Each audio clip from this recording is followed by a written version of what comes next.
तुम्हाला, माणसं अभ्यासू भरपूर असतात, पैसा भरपूर असतो, पण खर्च करण्याचं नॉलेज नसतं. खर्च कुठं करावा, पैशाची कमी नाहीये, कमी ती आहे योग्य ठिकाणी पैसा खर्च करण्याचं मार्गदर्शन मिळत नाही.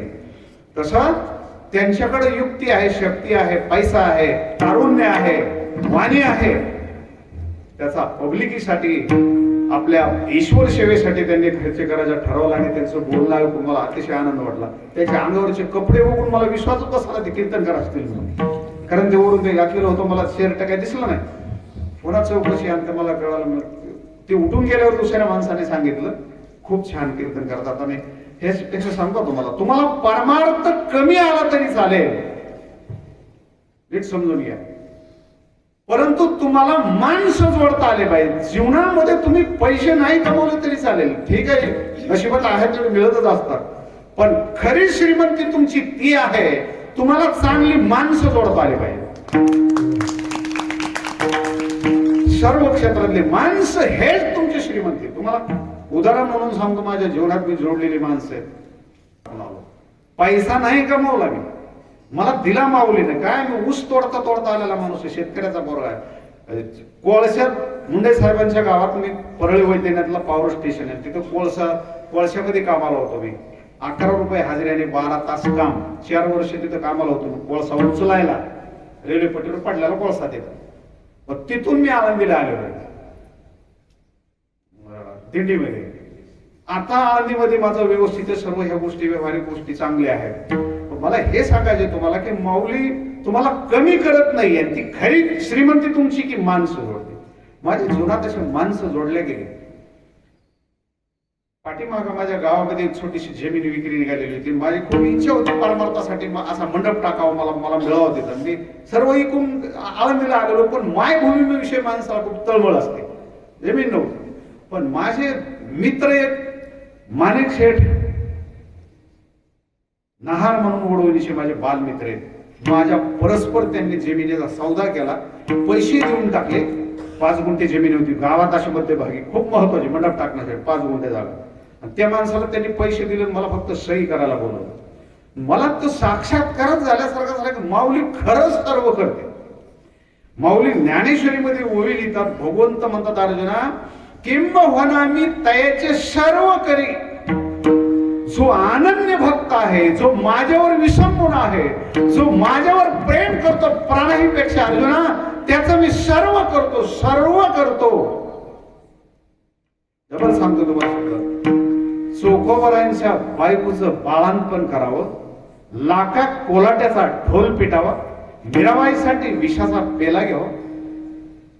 एकाच अभंगामध्ये 23 लोकांच्या कथा सांगितल्यात भगवान तुकोबरांनी. एकाच अभंगामध्ये उंच नीच काही नेले भगवंत. अभंग वाचून बघा, 23 कथा, 23 भक्तांचे 23 उदाहरण सांगितलेले. आणि एकासाठी मी काय केलं हे उदाहरणासह सांगितलं. कीर्तन बोरखेळ नाही, कीर्तन मनोरंजन म्हणून ऐकू नका. कीर्तन ही खूप मोठी भक्ती परमात्म्याची. आणि जगद्गुरु तुकोबाराय सांगतात, कीर्तन चांग होय अंग हरिरो. नामदेव महाराज जनाबाई सांगतात, तेथे असे देव उभा. जेथे जिथं परमार्थ चालतो, कीर्तन चालतं, कथा चालते, प्रवचन चालतं, भजन चालतं, तिथं देव 100%.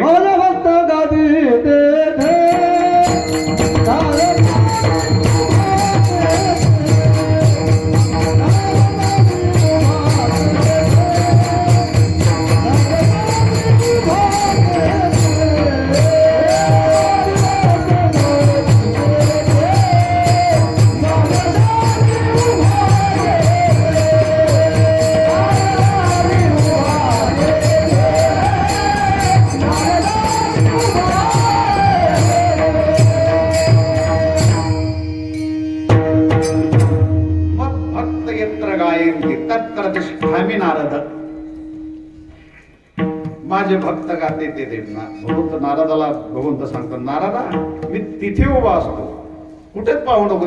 तिथे जिथं भजन चालू आहे, कीर्तन चालू आहे, जिथं ज्ञानेश्वरी चालू आहे, त्या ठिकाणी मी असतोच.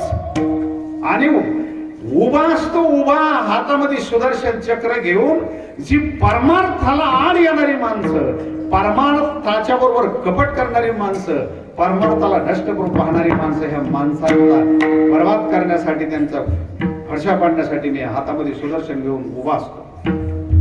हे जीवन आहे. म्हणून भक्ताचं सर्व काही तसं रक्षण करतं. म्हणून परमार्थिक माणसानं काहीच नाही तुम्हाला कमवता आलं ना, माणसं जोडायत माणसं.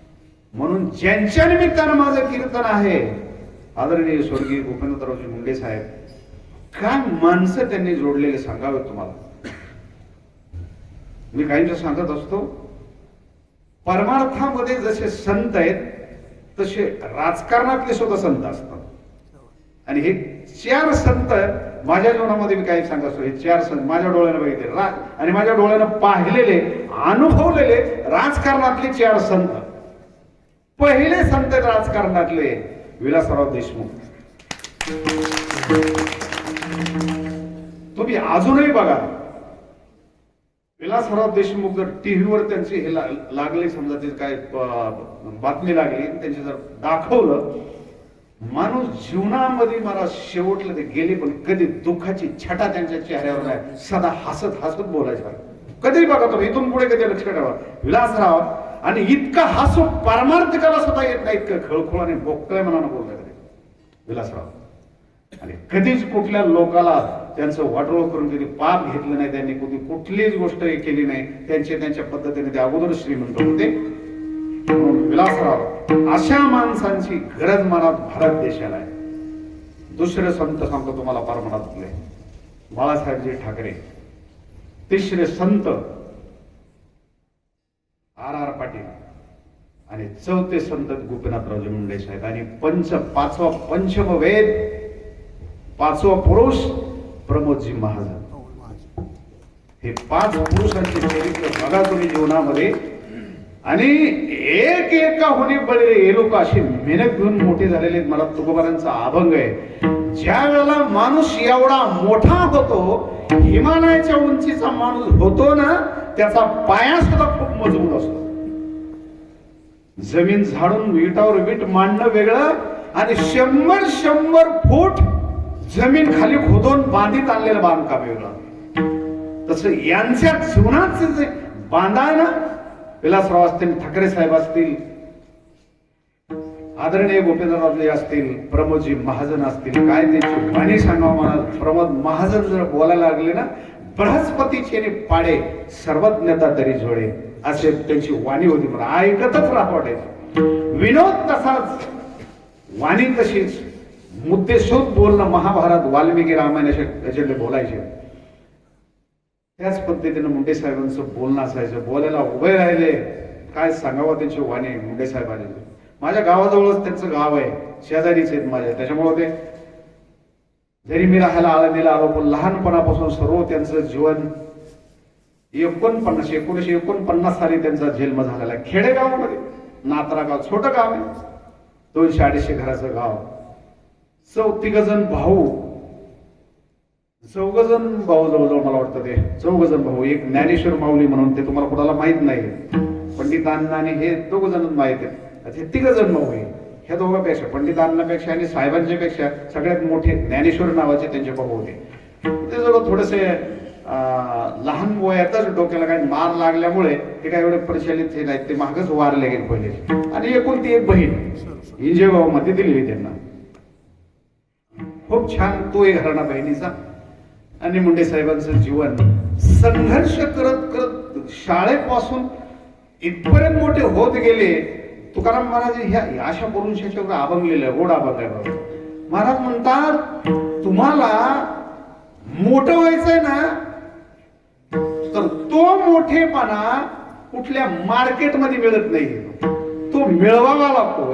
खूप मोठा अभंग आहे तो महाराज. म्हणून दाखवत मी तुमच्या लक्षात येईल. नाही संतपणा मिळत है हाटे, नाही संतपणा मिळत है हाटे.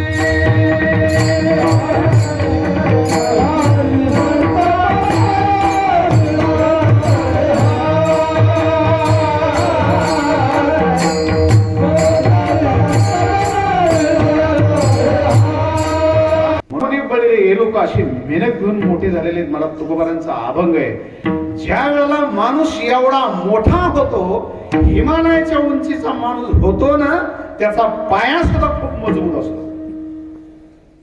जमीन झाडून विटावर वीट मांडणं वेगळं आणि 100 फूट जमीन खाली खोदून बांधीत आणलेलं बांधकाम वेगळं. होत गेले तुकाराम महाराज ह्या अशा पुरुषाच्यावर अभंगलेलं गोड अभंग आहे बघा.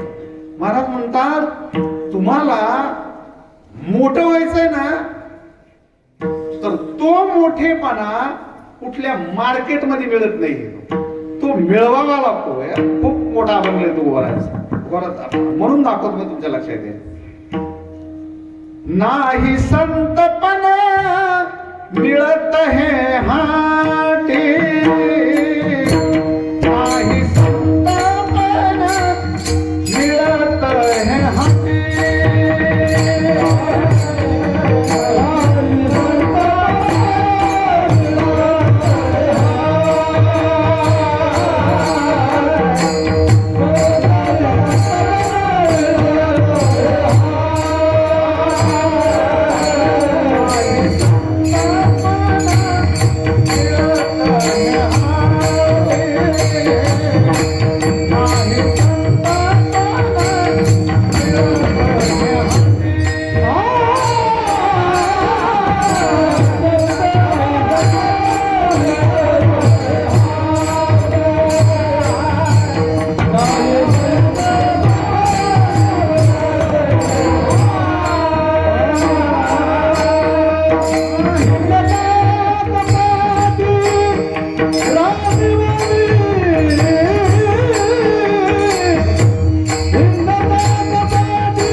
नाही संतपणा मिळत हे हाटी.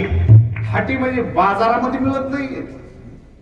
मोठेपणा, साधूपणा जो ज्ञानोबा तुकोबारायांनी मिळवला, या महापुरुषांनी मिळवला, तो मोठेपणा बाजारामध्ये मार्केटमध्ये मिळत नाही. नाही संतपणा मिळत हे हाटी. हाटी म्हणजे बाजारामध्ये हिंडता कपाटी राणी वनी. तुम्ही कुठे तपश्चर्याला बसले, डोंगरामध्ये, दऱ्यामध्ये, कुठं तपोवनामध्ये कुठेही जरी जाऊन बसले, तुम्ही तप केल्यामुळे तुम्हाला तपस्वी म्हणतील, गायन केल्यामुळे गायक म्हणतील, वादन केल्यामुळे मृदंगाचार्य म्हणतील, महाराज म्हणतील, वक्ता म्हणतील. संतपणा नाही तुम्हाला मिळू शकत. इंद्र, चंद्र, महेंद्र कोणी असो, संतपणा नाही. नाही तुकोबारांची वाणी पावणे 400 वर्षापूर्वी जाऊ, नाही संतपणा मिळत आहे हाटी. हिंडता कपाटी राणी वनी, नये मोल देतात धनाची या राशी. एखादा मंत्री संत्री तुमच्या ओळखीचा असते, एखादा खासदार वगैरे असेल, मग तुम्ही पैसे काय दाखवत पेटे त्यांना जर देऊ दिले, मग नाही नाही. नये मोल देतात धनाची या राशी, नाही आकाशी नाही पाताळे दे. कुठेच नाही. काय अभंगाचा शेवट आहे, या अभंगाचा खूप गोड आहे. तुका म्हणे मिळे, मिळत नाही असं नाहीये का. तुका म्हणे मिळे, पण कधी जीवीची साठी, जीव म्हणजे जीव देण्याची तुमची तयारी लागते. आत्मा हातात घेऊन निघावा लागतो परमार्थासाठी, आणि मग परमार्थातल्या गोष्टी तुम्हाला मिळतात. 3 गोष्टी काहींच्या लक्षात ठेवा, तुम्हाला जाता जाता सांगून जातो. जर तुम्हाला मोठेपणा मिळवायचा आहे, तुम्हाला खूप मोठं व्हायचंय परमार्थामध्ये, मोठं म्हणजे तब्येतीने नाही, मोठं म्हणजे पैसा नाही, मोठं म्हणजे जमीन नाही. मोठ्या शब्दाचा अर्थ तुम्हाला सर्वात श्रेष्ठ ग्रंथ असणारा ज्ञानेश्वरी, आणि त्याच्यामध्ये एंट्री तुम्हाला करायची असेल, त्या ज्ञानेश्वरीचं हृदय तुम्हाला उठवून जगापुढे मांडायचं असेल, तुम्हाला लढावं लागतं, तुम्हाला वेदना घ्यावं लागतं, तुम्हाला दुःख सहन करावं लागतं. म्हणून त्याच्यासाठी 3 गोष्टी सहन करावं लागतात. पहिली गोष्ट, तुमचं ध्येय मोठं पाहिजे, आणि त्या ध्येयापर्यंत पोहोचण्यासाठी आत्मा हातात घेऊन निघावं. दुःख सहन करण्याची ताकद तुमच्याकडे लागते. दुःख सहन केल्याशिवाय कुणालाच काही मिळत नाही. दुःख सहन करणं पहिली गोष्ट, तुम्हाला दुःख सहन करावं लागतं. तिसरी गोष्ट प्राप्त करण्याची तळमळ लागते. आणि तिसरी गोष्ट जी आहे रात्र तळमळीसह ज्या ध्येयापर्यंत तुम्हाला पोहोचायचं आहे तिथं केवढं जरी संकट आलं तरी त्या संकटाला पायाखाली घालण्याची ताकद तुमच्याकडे लागते. म्हणून ज्या माणसाला मोठं व्हायचंय त्यांना सुखाची अपेक्षा करायची नाही. समाधानात एक रात्र छत्रपती शिवाजी महाराजांनी महाराष्ट्र घडवला. त्यांचा इतिहास असा आहे, शिवरायांचे चरित्र वाचून बघा तुम्ही. श्रीमानी योगी म्हणून त्यांच्यावर कादंबरी खूप गोडलेली. तिच्यामध्ये असं लिहिलेलं आहे, शिवरायांच्या युद्धाला कुठल्याच दिवशी 8 पत्न्या असून कुठल्याच बाई संघ एक दिवस किंवा एक रात्र त्यांनी कधी जीवनामध्ये घालवली नाही. चालता चालता केलेला संसार आणि कधी रात्रभर ते निवांत झोपले शिवाजी महाराज कधीच नाही. चालता चालता घोड्यावर झोपायचे. एक डुकली हल्ली चालता चालता 3 डुकल्या घोड्यावर घ्यायचे चालता. पुन्हा रात्रभर फ्रेश. दुःख सहन करावं लागतं मोठ्या माणसाला. दुःख असतं. रात्रभर मजा मारून आणि आनंद लुटून आणि मोबाईल आणि टीव्ही बघत बसून जीवन बर्बाद करून असा महाराष्ट्र घडलेला नाहीये. आणि एक मावळा मिळाला शिवरायांना. प्राणाची बाजी लावून लढणारे बाजीप्रभू देशपांडे, हंबीरराव मोहिते, येसाजी कंक, ही माणसं जी नाव घेतो ना, हे हिमालयाच्या तोडीचे एक माणूस आहे. हे सामान्य पुरुष नाही येते. जीवनाला स्वतःचा संसार वाळून टाकून छत्रपती शिवरायाच्या शब्दासाठी अहोरात्र लढत राहिले, तेव्हा महाराष्ट्र तुमच्या ताब्यात आलेला. हे जीवन आहे. म्हणून महापुरुषाला कधी सुखानं झोपायचं आणि मग तुम्हाला मिळेल हे कधीच नाही. तुका म्हणे मिळेल जीवीची साडी नाही तरी गोष्टी सांगू नये. जर होत नसेल मग गोष्टी सांगू नये. कीर्तनामध्ये सांगणं सोपं आहे, करणं खूप कठीण आहे. म्हणून मानवी जीवनामध्ये ज्या पुरुषाजवळ देव राहतो अहोरात्र महाराज ज्या पुरुषाची सेवा करतो, महाराज म्हणतात माझ्या जीवनामध्ये भगवंता अनेक लोकांना अनेक गोष्टी आवडत असतील, पण मला माझ्या जीवनामधली माझी जी आवड आहे देवा, ती आवड तू जीवनामध्ये माझी पूर्ण करा. ती आवड साधी नाही, संस्कारातली नाही, कारण परमार्थातली आणि ती पूर्ण होणारी आहे. तू सर्व करू शकतोस याची मला जाण आहे. म्हणून महाराज म्हणतात ज्या पुरुषाजवळ तुमच्या माझ्याजवळ कुणाजवळ जमीन आहे, कुणाजवळ पैसा आहे, कुणाजवळ बरे लोक, कुणाजवळ वाईट आहेत, कुणाजवळ नाते असतील, कुणाजवळ पाहुणे असतील. मी तुम्हाला सुरुवातीला सांगितलं की तुमची श्रीमंती ती आहे, तुमची उठबैस कशा माणसामध्ये आहे, तुमचे मित्र कोण आहे.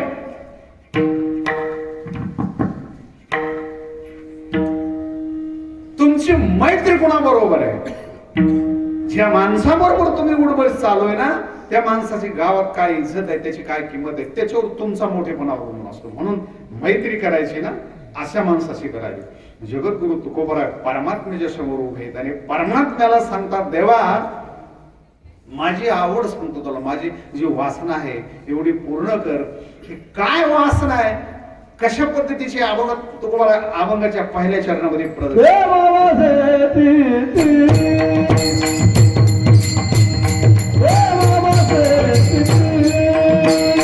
तुकोबरायांची वाणी, साधूची वाणी तुमच्या लक्षात आली पाहिजे. वागतात त्याला म्हणतात.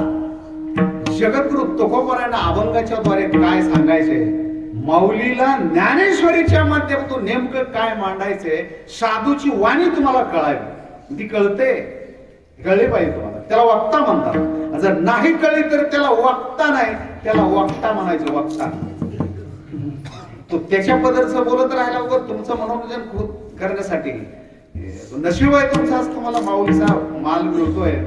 साधू देव वशे चित्ती, ज्याच्या चित्तामध्ये देवाचं वास्तव्य, देव असणं वेगळं आणि देव वसणं वेगळं. आता आम्ही जे या गावामध्ये आमचं आसनं आहे का वसणं आहे, तुम्ही वास्तव्य कायमचं वसणं, त्याचं वास्तव्य जिथं आहे त्याला वसणं म्हणतात. म्हणून देव तुमच्या आमच्या चित्तामध्ये राहतो नाही असं नाहीये, पण वास्तव्याला नाही, तो होऊन आपल्या राहत नाहीये. साधूच्या जीवनामध्ये देव राहतो आणि तो ओळखायचा कशावर, तुमच्या जवळ देव आहे हे कसं कळेल. काय माऊलीच्या ओव्या आहेत. माऊली म्हणतात जशी शेती आहे, जमीन आहे, जमीन काय लायकीची ही जर पाहायचं असेल, जमीन ओळखायची असेल, तर मे महिन्यामध्ये जाऊन ती कळणार नाही. जमिनीमध्ये पीक नाही त्यावेळेला कळणार नाही. जमीन काय लायकीची ती जमिनीत आलेलं पीक सांगतं. बरं का मला काय ओव्यात बघा माऊलीच्या. शेतकरी म्हणून ओवी सांगतो तुम्हाला, कशी शेतीची ओवी सांगितली माऊली. माऊली म्हणतात भूमीचे मार्दव, भूमी म्हणजे जमीन, मार्दव म्हणजे तिचं सशक्तपणा, ताकद, तिच्यातलं माधुर्य, तिची शक्ती त्या जमिनीतली. का कोण सांगत? माऊली म्हणतात भूमीचे मार्दव सांगे कोंबाचे लवडव.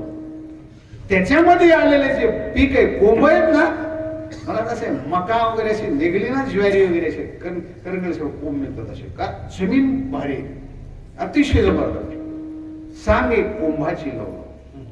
तसं ज्याच्याजवळ देव आहे ना, ज्या साधू पुरुषाजवळ जो देव राहतो संत भजन, तो ओळखायचा कसा? त्याची ओळख आहे त्या साधू पुरुषाची, ज्याच्याजवळ देव आहे. तुकोबारांचा दुसरा अभंग सांगतो मी, तुमच्या लक्षात येईल. ऐसा ज्याचा अनुभव विश्वदेव सत्यत्वे. नीट समजून घ्या जरा. संपूर्ण विश्व देव आहे हे सांगणारे जे महाराज लोक आहेत ना, त्यांच्या अगोदर हे जीवन हे जमलं पाहिजे. हे बोलणं सोपं आहे, या गादीवर बोलणं सोपं आहे, वागणं खूप कठीण आहे. गावामध्ये त्याला महाराज म्हणतात, गावातला जातीवाद मिटला पाहिजे, गावातले भांडण मिटले पाहिजे, गावामधले घरातले जे द्वेष मत्सर हे मिटले पाहिजे. आपल्या वाणीनं, आपल्या वक्तव्यानं महाराज गाव एकत्रित आला पाहिजे, एका आईच्या लेकासारखं वागलं पाहिजे. का? अरे तुम्ही आम्ही प्रभूची लेकर आहेत, एका भगवंताची लेकर आहेत आपण. असं नाहीये. भगवान परमात्म्यानं सर्व जाती धर्मामध्ये अवतार घेतले, कुणाला अभिमान होऊ नये म्हणून. सर्व जातीमध्ये, सर्व. मराठा समाजामध्ये, पाटील समाजामध्ये जगद्गुरु तुकोबराय जन्माला आले, महापुरुष. कैकाडी समाजामध्ये कैकाडी महाराज, भिल्ल समाजामध्ये शबरी. बरं का? भिल्ल समाज, भिल्ल समाज म्हणजे महाराज डोंगरात राहून ससे मासे, त्याच्याशिवाय त्यांचं दुसरं काहीच नाही असे माणसं. त्याच्यामध्ये शबरी जन्माला आले भिल्ल समाजामध्ये. महर्षी वाल्मिक कोळी समाजामध्ये, हरिजन महार समाजामध्ये, बुद्ध समाजामध्ये. डॉक्टर बाबासाहेब आंबेडकर हे आता आले, ते महामानव, खूप मोठे महापुरुष होऊन गेले. त्यांची तुलना आपण काय करावी, अशी मोठी माणसं गौतम बुद्ध वगैरे त्या समाजामध्ये. मुस्लिम समाजामध्ये कबीर महाराजांसारखा महापुरुष जन्माला यावा, त्यांनी सांगावं बंदे हुशार रहनावे साहेब राजी रखनावे. त्यांनी सांगावं. कबीर महाराजांनी काशी नगरीमधून कबीर महाराजांनी महाराष्ट्रामध्ये यायचं ज्ञानेश्वर महाराजांच्या प्रवचनाला, कबीर महाराजांनी. आणि इथं हिंदी भाषेमध्ये त्यांनी पद लिहिली, हरिपाठ वगैरे ऐकायचं, तशाला तसा हरिपाठ त्यांनी हिंदी भाषेमध्ये तिथं पद लिहिली. महाराज हरीश कोई नाही पडा देवाने क्यों बोलत मी पडा. कबीर महाराजांनी माऊलीचा अभंग ऐकला. ज्ञानदेव म्हणे हरी माझा समर्थ, याच अभंगाचं भाष्य कबीर महाराजांनी केलं. हरीश कोई नाही पडा दिवाने क्यों गपलत में पड़ा. हनुमान ने सेवा केली लिया दुर्नागिरी उडा, हरीश कोई नहीं पडा. प्रल्हाद ने सेवा केली जे भी खांब कडकडा, हरीश कोई नाही पडा. काय एक एक वाक्य सांगा तुम्हाला, एक एक. माझ्या परमात्म्याशिवाय कोणी मोठा नाही. हे सर्व जर उपकार असतील हे ज्ञानेश्वर महाराजांचे उपकार. माऊलींनी सर्व जाती धर्मातले जी लोक आहे ना, कधी लक्षात ठेवा, जो मनुष्य जातीवाद वगैरे असे करत राहतो ना, तो माणूस मोठा होत नाही. कधी नीट लक्षात ठेवा, मोठा होत नाही. त्या जाती त्याच्या पलीकडे गेलं पाहिजे, त्याच्या पलीकडे अजून काहीतरी आहे. आणि ज्या वेळेला तुम्ही धर्म समाज जातीच्या पलीकडे जाल, ते अवश्य बघा तुम्ही कुठं. जेव्हा तुमची मुलगी द्यायची आणि करायची ना, इथं जातीवाद, जात बघा, समाज बघा. पण ह्या मंडपामध्ये काय माऊलीची ओवी तुम्हाला काय सांगतो. माऊली म्हणतात जाती व्यक्ती पडे बिंदुले, जी भावे होती म्हणजे मिनेले, आईलीच थडी सरले माया जा. आणि माऊलीचा आदर सांगू तुम्हाला. माऊली म्हणतात मी परमार्थ करायला लागलो. तुम्हाला नेट लक्षात ठेवा, तुमच्या परमार्थाचा तुमच्यावर परिणाम झाला पाहिजे. तुम्ही जे परमार्थाला निघालेत ना, तुमच्या परमार्थाचा परिणाम तुमच्या बोलण्यावर, तुमच्या चालण्यावर, तुमच्या वागण्यावर, तुमच्या झोपण्यावर, तुमच्या खाण्यावर, तुमच्या पावलं तुमच्या जीवनामध्ये ज्ञानेश्वरी ओसंडून वाहिली पाहिजे. तुम्ही चालत असताना प्रत्यक्ष मूर्तिमंत ज्ञानेश्वरी म्हणून तुमच्याकडे पब्लिकने बघितलं पाहिजे. तुमच्या जीवनावर ज्ञानेश्वरीचा परिणाम जर होत नसेल, का बरं? अहो, रेड्यावर परिणाम व्हावा. या महाराष्ट्रामध्ये रेड्यानं वेद बोलावा, भिंतीनं चालावं, कावळ्यानं बोलावं, ही ज्ञानेश्वरीची किमया आहे. ही ज्ञानेश्वरीचा परिणाम आहे जीवनावर. म्हणून परमार्थिक माणसाला परमार्थाचा तुमच्यावर परिणाम झाला पाहिजे. तुम्ही गंध डोळं लावला ना, शिव म्हणून नाहीये, गळ्यामध्ये माळ घातली शिव म्हणून नाहीये. तुमच्या जीवनामध्ये पावलोपावली बदल झाला पाहिजे. दुसरी गोष्ट सांगतो तुम्हाला, तुम्ही जन्माला आले, बाई असो नाही तर पुरुष असो, तुम्ही ठरवलंच पाहिजे, माझ्या आईची आणि माझ्या वडिलांची इच्छा आहे, माझ्या चुलत्याची, माझ्या मामाची, माझ्या आईच्या बहिणीची इच्छा आहे, मी परमार्थिक बनावं, मी मोठा बनावं. अनेक लोकांची इच्छा आहे, म्हणून माझ्या मातृदेवतेची इच्छा पूर्ण करण्यासाठी, माझ्या पितृदेवतेची इच्छा पूर्ण करण्यासाठी मी जर चांगला वागलो तर माझ्या वडिलाचं नाव आकाश एवढं होईल. मी चांगलं वागलो तर माझ्या आईचं नाव या जगामध्ये होईल. म्हणून मला त्यांच्यासाठी मला चांगलं वागणं आहे माझ्या जीवनामध्ये. म्हणून हा परिणाम तुमच्यावर झाला पाहिजे. नुसतं रात्र मोबाईल बघून जर तुमचे जीवन बरबाद झालं, पुन्हा तुम्हाला मनुष्य जीवन नाही महाराज. कितीतरी पिढ्याने, किती कल्पच्या कल्प जाऊन पुन्हा आपल्याला नरदेह मिळालेला असतो. म्हणून सर्व संतांनी सांगितलेलं आहे महाराज, किती तळमळीने सांगतात संत. हे जीवा हो, करा रे बापा साधना हरीचे.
हरिपाठ काकडा ज्ञानेश्वरीच्या ओव्या कधी गाडविणीला, म्हशीला आणि भुशीला, कधी उंदराला आणि कुत्र्याला कधी जमणार नाही. तो माणसासाठीच माऊलीने एवढा मोठा ग्रंथ लिहिला. महाराज काय सांगा तुम्हाला, ज्ञानेश्वरी एक एक ओवी हिमालयाच्या तोडीची एक एक ओवी. माऊली म्हणतात आगवेची शास्त्रे. माऊली तुलना करतात ज्ञानेश्वरीची आणि इतर पोथ्यांची तुलना करतात. माऊली शेवटला ओवी लिहिली माऊलीने, खूप गोड ओवी. कधी ज्ञानेश्वरी जीवनामध्ये आलीच बघा, काय सांगावं. ह्या ज्ञानेश्वरीनच आम्ही जे बोलतोय ना, या ज्ञानेश्वरीमुळे. नाही तर तुम्हाला इमानदारीने या व्यासपीठावर सांगतो, एक सेकंद सुद्धा मी शाळेत गेलेलो नाही, अजूनही शाळेत गेलेलो नाही. जवळजवळ 9 वर्ष ऊस तोडलेला आहे मी लेबर म्हणून. 13 वर्ष 10 रुपये महिन्यानं दुसऱ्याचे तर गाई राखल्या, आणि 4 वर्ष कोळशात काम केलं. ज्या मुंडे साहेबांच्या निमित्तानं मी बोलतो त्या साहेबांच्या घरी, आणि ते कोळशात काम करता करता मी आलो आळंदीला. पण ज्ञानेश्वरीची माझी भेट झाली वयाच्या 25व्या वर्षी. मी जीवनामध्ये बघितलंच नव्हता तो ग्रंथ. वयाच्या 25व्या वर्षी आळंदीला आल्याच्या नंतर तिथून पुढे पण पछाडलं. तिला जे मिठे टाकले ना, पुन्हा सोडली नाहीये. म्हणून एक ऊस तोडणारा माणूस मी, शेतकऱ्याचा पोरगा, पण ज्ञानेश्वरी प्रवक्ता म्हणून महाराष्ट्रात ओळखायला लागला फक्त ज्ञानेश्वरीमुळे. म्हणून तुमच्या जीवनामध्ये ज्ञानेश्वरी इतका बदल घडवते. माऊली एक ओवी सांगतो तुम्हाला बघा, दोघातली तुलना, जगातल्या पोथ्या आणि ज्ञानेश्वरी ह्या दोघातलं अंतर सांगतो तुम्हाला. माऊली म्हणतात आगवेची शास्त्रे हे अविद्या नाशाशी पात्रे. जगातले सर्व शास्त्र फक्त तुमचं अज्ञान घालू शकतात, पण ज्ञानेश्वरी काय करते? माऊली म्हणतात वाचने न होती स्वतंत्र आत्मबोधी. आत्मबोध म्हणजे तुम्ही कोण आहात हे तुम्हाला कळून देणारे फक्त ज्ञानेश्वरी. आणि मनुष्य माणसाला स्वतः कळला पाहिजे, स्वतःला कळावा. तुम्ही म्हणजे एक मुलगी म्हणजे तुम्ही नाहीये, तुम्ही एक सून म्हणजे तुम्ही नाहीये, तुम्ही सासू म्हणजे तुम्ही नाहीये, तुम्ही पती म्हणजे तुम्ही नाहीये, तुम्ही आहात. तुम्ही जर पेटून उठले ना जीवनामध्ये, तुम्ही जर आजपासून सुरुवात केली, जगात इतकं मोठं व्हायचं की आपली उंचीच कुणी गाठू नये इतकं मोठं व्हायचं, इतकं विद्वान पंडित बनायचं. परिवर्तन सांगतो तुम्हाला ज्ञानेश्वरी परिवर्तन कशा करते. माऊली म्हणतात आम्ही परमार्थाला लागलो, माझी आई आणि वडील पैठणला ज्या वेळेला आले, विठ्ठलपंताने रुक्मिणी आई साहेब त्याला देहांत प्रायचित सुचवलं. विठ्ठलपंतांना शहाणे होते.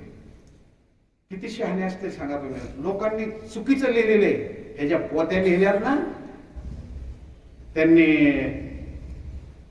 संन्यासीचे पूर्व होते, लग्न केलं, नंतर लग्न केलं वगैरे, हे सर्व चुकीचं लिहिलेलं आहे. तुम्हाला त्याच्यात माहिती नाही म्हणून तुम्हाला सांगतो. विठ्ठलपंत इतके श्रीमंत, इतके मोठे होते, त्यांचा आजूळ पैठण. विठ्ठलपंतांच्या वडिला, विठ्ठलपंतांचा आजूळ, आईचं माहेर पैठण, विद्वानाची नगरी, दक्षिण काशी मानले जायचे. 12 वर्ष कृष्णकांत भट म्हणून त्यांचे मामा, त्यांच्याकडे 12 वर्ष तिथे राहिले. 12 वर्ष त्यांनी वेदाचा अभ्यास केला आणि पुन्हा 12 वर्ष राहिलेले पुन्हा काशीमध्ये जाऊन रामानंदाचार्य त्यांच्या त्या गुरुकडे 12 वर्ष. 12 आणि 12 किती वर्ष झाले? 24 वर्ष त्यांनी अहोरात्र अभ्यास, एक अभ्यास, आणि त्याचा परिणाम असा झाला, देहांत प्रायश्चित दिल्याच्या नंतर विठ्ठलपंतांनी 4 मुलांना बोलून घेतलं, जेवायला केलं. आळंदीकरांनी जातीच्या बाहेर टाकलं, जेवायला कोणी आले नाही, काही त्यांनी रात्र घालवली. वडिलांनी सांगितलं हे बघ निवृत्ती, तू कळतायस, मी आता जाणार आहे, पण मी केलेला अभ्यास तुम्हाला एक 6 महिन्यामध्ये तुम्हाला सांगणार आहे.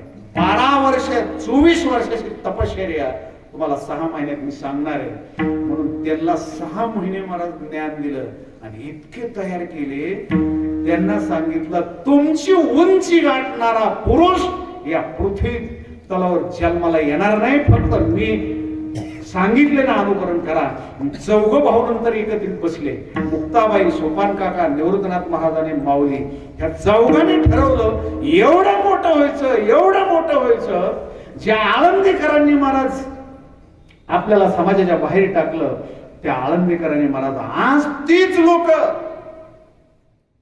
बरं का, तीच माणसं, आरती ज्ञान राजा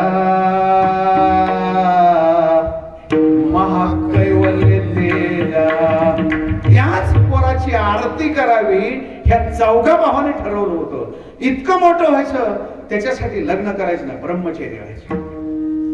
4 भावांनी निर्णय घेतला, ब्रह्मचर्य राहायचं, बाल ब्रह्मचर्य. काय सांगू तुम्हाला, तुमची जी ऊर्जा आहे ना, तुमची जी शक्ती ना, तुमचं जे सामर्थ्य असतं, हे बालवयापासून मरेपर्यंत जर तुमच्या अंगामध्ये ते उरलं तर जगावेगळं काहीतरी घडवतं ते. म्हणून ह्या 4 भावांनी लग्न केले नाही, ती पूर्ण ऊर्जा परमार्थासाठी वापरली आणि इतके मोठे झाले, इतके मोठे झाले.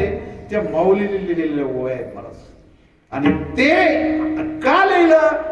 संस्कृत शिकलेले, इंग्रजी शिकलेले लोक हिनवायचे, आपल्याला कळायचं नाही, काहीच कळायचं नाही. अजूनही बरेच लोक समजत नाही. पण मग माऊलीने काय केलं, हा संस्कृत मध्ये असलेला ठेवा.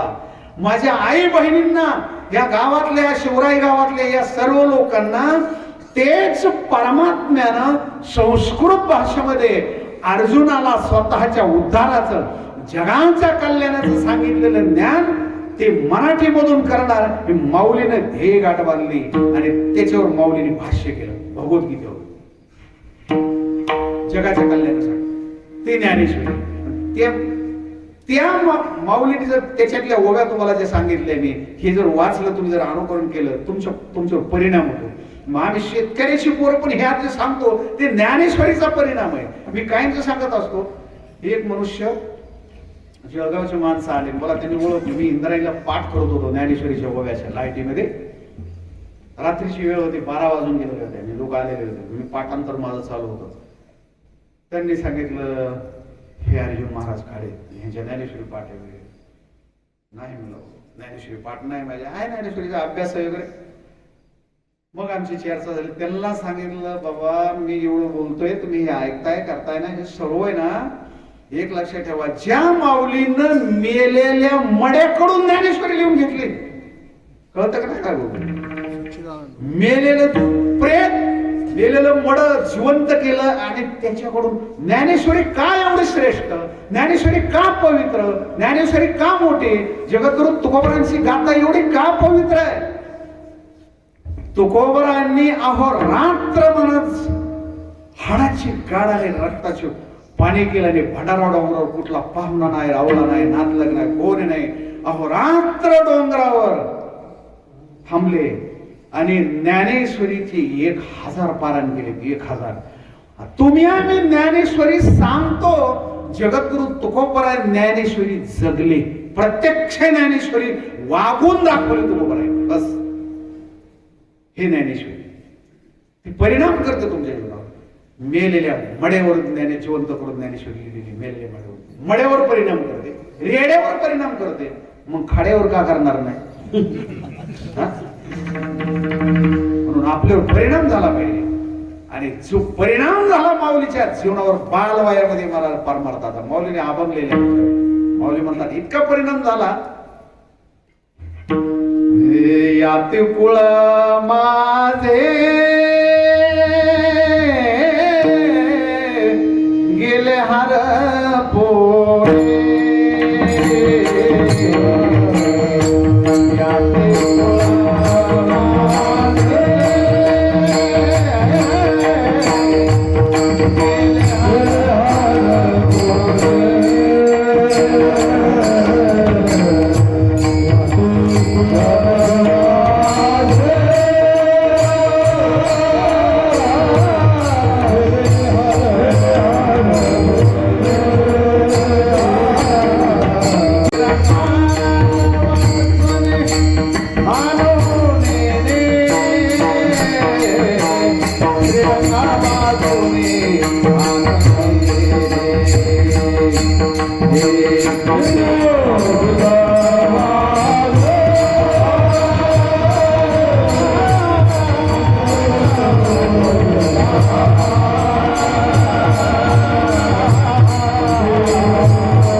शेतीमध्ये पेरलेली बाजरी गहू ज्वारी बघा तुम्ही मुठीने नेलेली असते. मुठीने शेतकरी बीज हे कोणत्याला नसतं का मुठी नसतं बीज. जेव्हा बाजरी गहू ज्वारी पेरतो ती पिशवीमध्ये आणलेली 1 किलो 2 किलोची पिशवी 4 किलो 5 किलो पिशवी बाजूला जास्तीत जास्त जशी पावशेरची कधी कधी पिशवी असते अर्धा किलो पिशवी मुठीनं पेरतो शेतकरी. वटीमधलं बी मुठीमध्ये चाड्यावर ठेवतो आणि मुठीच्या माध्यमातून पेरलेलं बी असतं. पण तेच बी 4 महिन्यानं जमिनी बुजलेलं गाडलेलं ज्वारीचा दाना महाराज एक बीज असेल गाडलेलं पण ते एवढं डोकं एवढं वाटतं 4 महिन्यानं. एकच बीज योग्य वेळेवर जमिनीत एक बीज ज्वारीचा दाना एकच जर टाकला एका दाण्याला किती जन्माला येतात. एका दाण्याला किती दाणे जन्माला येतात ज्वारीचे. एकच बीज पेरलेलं असतं समजा एका बीजाला किती येतात. बोलतो हे कळतंय ना. नाही तर तांदळ दळीतून पुत्र पिकत देवाला सांगितलं हा? ऐका ना, तुकाराम महाराजांना विचारलं होतं, महाराजांचा दाबग महाराज म्हणतात एका बीजे केला नाश मग भोगिले कनिश. कनिश एवढं मोठं आणि ते कधी कधी ते कनिश त्या ताटाला वज सहन होत नाही, एवढं मोठं एक किलो अर्धा किलो ते असं बेंड होतं, वाकडं होतं ताट, हे सहन नाही होत. एक बीज आहे आणि 4 महिन्यामध्ये हे बदल, हा एवढं परिवर्तन. तसं परमार्थ करायला तुम्ही निघाले ना, एक वारी केली ना, एक वारी केल्याच्या नंतर पुन्हा पावलं तुमच्यात बदल घडला. दर दिवस एकदा माळ घातली, गंध लावून मनुष्य म्हणून जन्माला आलेत ना, पावलं पावले रस्त्याने निघल्याच्या नंतर लोकांनी तुमच्या पाया पडलं पाहिजे, चेपले सगळं तुमच्या पाया पडलं. यापेक्षा सांगतो मला, महाराष्ट्रामध्ये महाराज साखरवाडीचे माऊली, भगवान बाबा, नगर नारायण महाराज एकाच एक मोठे संत मराठवाड्यामध्ये, त्यांच्या चेपलेची पाया पूजा करतात. पायातले चेपला म्हणून तुम्ही रस्त्याने निघाले ना, तुमच्या चेपल्या सगळं लोकांनी लोटांगण घातलं पाहिजे, हे तुमच्या जीवनामध्ये येऊ शकतं. तुम्ही जर घडवलं ना, आज माझ्या जीवनामध्ये बदल घडवायचा आहे. आजपासून महार, मांग, कोळी, मराठा, मुस्लिम, वंजारी वगैरे हे डोक्यात नाहीये. मी या गावचा नागरिक आहे, मी या गावचं भूषण आहे. माझ्या मायभूमीसाठी, माझ्या जन्मभूमीसाठी मला जितकं मला काही करता येईल. अहो, जन्म, जमीन आणि बायकावर नीट समजून घ्या. जर बायको मिली पुन्हा मिळेल, नवरा वारला पुन्हा मिळेल, पोरगा मिळाला, पोरगी मिली, सासू सासरे मिले, मायबाप मिले, पुन्हा मिळतात. मी उलट सांगतो तुम्हाला, तुम्ही म्हणता मायबाप मिळत नाही, मिळतात मायबाप, फक्त बदल होतो एवढाच. कुठल्याही जन्मात गेले तरी मायबापाशिवाय जन्मच होत नाही ना तुमचा. कुठेही जा ना, गटारातला किडा जरी असेल त्याला सुद्धा राहायला घर आहे, त्याला मिहुनी, त्याला पाहुणे, त्याला सासू सासरे, त्याला बायको, त्याला पोर आहे, कुत्रे डुकर सर्व नातलग आहे. पण तुम्हाला मनुष्य जन्म मिळेलच नाही. मनुष्य जन्म तो मिळेल. मनुष्य जन्म नाही मिळाला तर ज्ञानेश्वरी कुठून वाचणार तुम्हाला, गाता कशी वाचणार तुम्ही. म्हणून परिवर्तन, बदल घडला पाहिजे. माऊली म्हणतात, ते शेतकऱ्यानं तुकोबराय म्हणतात पेरले आणि 4 महिन्यामध्ये एवढं मोठं कनिश, एका बीजे फक्त एकच दाणा, एकच. तो जर मोजला तर मला 1 ग्रॅम सुद्धा फरक नाही ज्वारीचे. एक बीज, एक योग्य वेळेवर म्हणतात. पण ती जमीन पेरत असताना माऊली म्हणतात, ज्ञानेश्वरीमध्ये ओवी बघा, तुम्ही चांगले माणसं पुढे बसलेत म्हणून माल खूप महागडा आहे, पण टाकतो चांगले माणसं आहेत नाही. ते बीज सुद्धा कसं पाहिजे. माऊली म्हणतात, सुख क्षेत्र्याने ओरटे वरी बीजही पेरिले बोंबटे, तरी आलोट फळ भेटे. परी वेळ आहे की का, वेळ पाहिजे, वेळ द्यावा लागतो. परमार्थामध्ये मोठं व्हायचंय ना, तुम्हाला वेळ द्यावा लागतो. संसारामध्ये मरेपर्यंत संसाराची गुलामगिरी आपण काय हमाल म्हणून जन्माला आलो. त्याचे तरुण पोटाने लक्षात ठेवा, बायका पुढे जरी असले तरी मर्यादित प्रपंच करायचा, लवकर मोकळं मुक्त व्हायचं आणि स्वतःच कल्याण करण्यासाठी, स्वतःचा उद्धार, स्वतःच्या मायभूमीचा उद्धार, स्वतःच्या खंदानीचा उद्धार करण्यासाठी राखीव दिवस ठेवा. शर्माडं जीवन करू नका. मरेपर्यंत जसे वाळलेल्या पाचाटासारखे, चरकामध्ये घातलेल्या ऊसासारख्या स्वतऱ्या बनवून घेऊ नका जीवनाच्या. जसं राखीव जीवन ठेवा स्वतःसाठी. सकाळी उठल्याबरोबर व्यायाम, बैठका, खाणं, वेळेवर जेवण, नियंत्रण. संसार पुन्हा पुन्हा तुम्हाला मिळणारच आहे, पण हे जीवन, ही ज्ञानेश्वरी, हा महाराष्ट्र, ही मायभूमी आणि हे शरीर तुम्हाला मिळेलच असं नाही सांगितलं. 184 फिरून तुम्हाला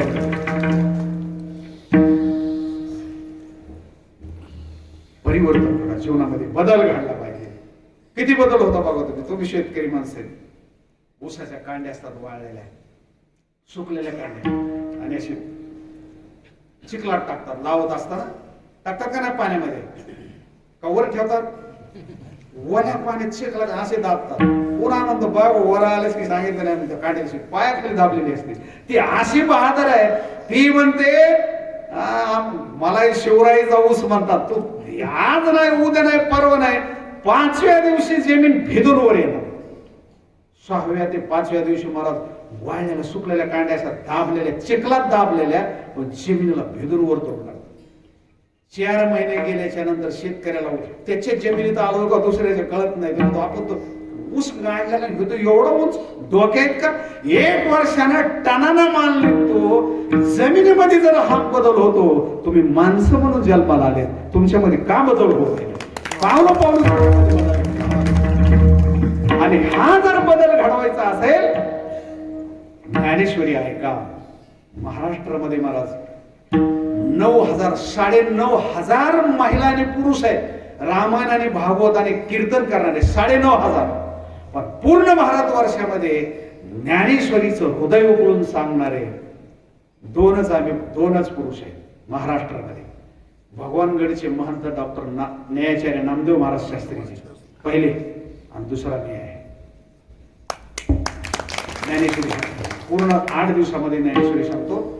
मग आमचा विषय झाला कीर्तनला येता म्हणले आम्हाला कीर्तन ज्ञानेश्वरी सांगा महाराज. ज्यांच्या घरी मी थांबलो होतो, मला नाव माहिती नाही, मी सुरुवातीला झालो, आपल्याला ज्ञानेश्वरी ऐकायची. म्हणजे गावची परिस्थिती, गाव म्हणलं सगळ्या बाजूला श्रीमंत म्हणलं बाबा वर्गणी द्यायला. आणि आमच्या गावात कुठलाही जातीभेद नाही, मुस्लिम असो, हरिजन असो, मराठा असो, कुणी कुणाचे पाहुणे येऊ कळत सुद्धा नाही हो कुठल्या समाजाचं, इतके चांगले माणसं. फक्त म्हणले आम्हाला एका गोष्टीची येऊ नये, आम्हाला मार्गदर्शन नाही. ठीक आहे म्हणलं, काय हरकत नाही. त्यांनी सांगितले आपण गुढीपाडव्याच्या टायमाला काम सर्व बंद झाले का, अशा टायमाला 8 दिवस ज्ञानेश्वरी कथा आणि शेवटच्या दिवशी कालीचे कीर्तन. याच जागेवर भव्य मंडप, प्रत्येकापर्यंत असा मंडप टाकून माईक सिस्टीम सुद्धा मला खूप आवडली, अतिशय सुंदर. आणि आमचे महाराज काय महाराज, संतोष महाराज का, संतोष महाराजांच्या मार्गदर्शनाखाली आपण तो 7 दिवसाचा कथेचा कार्यक्रम करू. संपूर्ण आई बहिणींना कुठल्याही 1 रुपया देणे घेण्याचे ठरवणार नाही. मी येऊन ज्ञानेश्वरी सांगेल, तुम्हाला माझा कार्यक्रम आवडला, लाखानं 4 लाख 10 लाख द्या, नाहीच तुम्हाला कोणी पैसा दिला, तुम्हाला इमानदारीने सांगतो, जर नाही पैसा जमला 1 रुपया सुद्धा न घेता, मी आशाला असा हे माऊली शेजारपाळात बोलतोय, माऊली इथे कीर्तनाची जागा आहे, नाहीच लोकांना तुम्हाला पैसे दिले, आशाला असा फुकट जाईल, काही चिंता नाही. आणि दिलेच तर काय मला बरोबर, नाही दिले तर काहीच देऊ नका. आशाला तुम्ही तुमचं द्या, नाही त्यांना काय देऊ, पण माझं घ्या.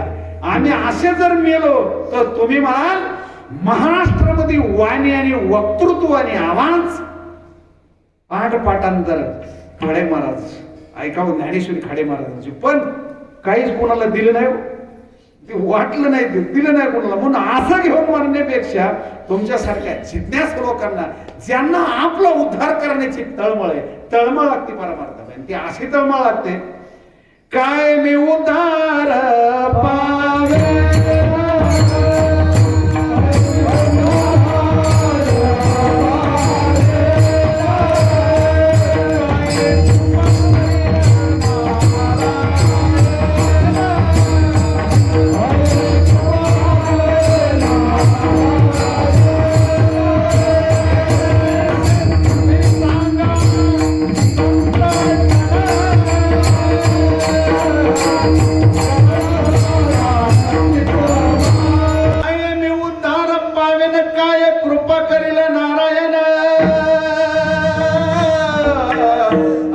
तुम्ही सांगा संत जन करा समाधान चित्त माझे.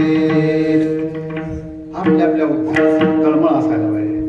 म्हणून ज्यांनी आपलं नाव, आपल्या गावाचं नाव या भारत भूमीवर, महाराज एका शेतकऱ्याच्या कुटुंबात जन्माला आलेला मुलगा, पण जिद्द डोळ्यापुढे ठेवून जेव्हा निघतो, स्टेप बाय स्टेप, हळूहळू हळूहळू नाथला गावामध्ये ग्रामपंचायत, तालुका, जिल्हा, मराठवाडा, आणि एक दिवस महाराज आई वडिलांचं नाव केंद्रीय मंत्री पद म्हणून महाराज तिथं कोरलं, महाराज सुवर्णाक्षरामध्ये, हे मुंडे साहेब जीवनामध्ये एवढं मोठं, हे एक दिवस तरी मंत्री होईल आणि माझ्या मायभूमीचा उद्धार. खरं सांगू तुम्हाला, मुंडे साहेब गेले आणि मुंडे साहेबांच्या जाण्यामुळे मराठवाड्यामध्ये महाराज दुष्काळ पडला. तेव्हापासून मराठवाडा हा खरोखर मागे राहिला गेला नाही. तर साहेब जर असते पहिला विकास त्यांनी बोलून दाखवलं होतं, माझी जन्मभूमी. जन्मभूमी म्हणजे मराठवाडा मागे राहिला, पहिला मराठवाडा सुधारला. योगायोगानं मला 8 दिवस फक्त ते पद त्यांच्या जीवनामध्ये भोगता आलं आणि महाराष्ट्र सोडावा लागला. ज्यावेळेला गोपीनाथराव गेले त्यावेळेला काही माणसाने मला मुसलमानाचा माणूस आहे नांदेड जिल्ह्यात मुखेड तालुक्यामध्ये मुंडे साहेब गेले. मुंडे साहेबांवर एवढं प्रेम होतं काय सांगू बाबा. मुसलमानाचा माणूस प्राण सोडला म्हणून. आणि दुसरी घटना मला सांगितली, काल्याचे कीर्तन होतं मुखेड तालुक्यामध्ये. ते माणसाच्या घरी जाऊन पाहिले मी. त्यांनी सांगितलं त्यांच्या घरातली माणसं दिवाने मुंडे साहेबच्या दिवाणावर बसले होते. लोखंडाची खाट आपली खेड्यातली त्याच्यावर मुंडे साहेब घरात येऊन बसले होते त्याच्या. आणि बाजरीची भाकरी हातावर बेसनाने भाकरी त्या दिवाणावर बसून खाल्ली होती. मुंडे साहेब त्या दिवाणावर बसलेले म्हणून त्या माणसानं देवाचं मंदिर म्हणून मला त्या कोटवर कुणाला बसू दिले नाही. साहेबांचा फोटो आणि आजही त्यांचा फोटो दिले त्या दिवसात हात लावले. हे प्रेम मुंडे साहेबांचं. म्हणून इतकी जिद्द मला जीवनामध्ये. म्हणून देव नाही ते दैवत नाहीये, त्यांच्या क्षेत्रातले देवाचे देव होते ते. त्यांचं नाव योगायोगानं महाराज गोपीनाथ म्हणून ठेवलेलं होतं. ते सार्थ केलं. अनेक लोकांचं असं नाहीये ते फक्त वंजारी समाज प्रेम असं नाहीये ते तुम्ही आम्ही ह्या चुकीच्या सवय लावल्या. नीट समजून घ्या. शिवाजी महाराजांची जयंती म्हणले की ती फक्त मराठा समाजाने करायची. आंबेडकरांची जयंती म्हणले की ती हरिजनांनी करायची. कबीर महाराज जयंती म्हणलं की मुस्लिमांनी करायची पैगंबराची. भगवान बाबा मुंडे साहेबांची जयंती म्हणले की वंजारी समाजाने करायची. सावता महाराज म्हणले की माळी समाज. हे चुकीचं आहे का? ज्या शिवरायांनी महाराज महाराष्ट्रासाठी सर्वस्व बलिदान दिलं त्या शिवरायांची घरात आणि माणसामध्ये जयंती झाली पाहिजे सगळ्यामध्ये. सावता महाराजांनी काय सांगावं तुम्हाला, काना मुळा भाजी आवडी मिठाबाई भाजी संपूर्ण जीवन त्या सावता महाराजांची का करू नये. भगवान बाबा असतील, मुंडे साहेब असतील, मुस्लिमापासून हरिजनापासून मातम कोळी माळे मराठा वंजारी या सर्वांचे तो. आणि ही व्यक्ती काय सांगावं, आई वडील इतके पुण्यवान असा महापुरुष महाराज या भारताला लाभणं अतिशय गरज आहे काळाची. म्हणून मुंडे साहेबांच्या जाण्यानं तुमच्या आमच्या जीवनामध्ये खूप मोठी पोकळी म्हणजे मराठवाडीचे महाराष्ट्राचे आज संपूर्ण जिकडं तिकडं संपूर्ण रस्त्याने जिकडं तिकडं रेल्वे फिरलेली दिसली असते जिकडं तिकडे सर्व ह्या गोष्टी होती. मग साहेब असते त्यांनी ठरवलेलं होतं, बोल शपथ घेतली होती, आता माझे 5 वर्ष फक्त महाराष्ट्राची सुधारणा करणार, महाराष्ट्रामध्ये पुन्हा मराठवाड्याची सुधारणा त्यांनी ठरवलेलं होतं. म्हणून धन्य धन्य त्यांचं जाणाने त्यांचा जन्म. अशी महापुरुष पुन्हा माऊलीने जन्माला घालावेत. आणि ती घालावेत म्हणण्यापेक्षा कुठंतरी ते जन्माला आलेलेच असणार आहेत मुंडे साहेब.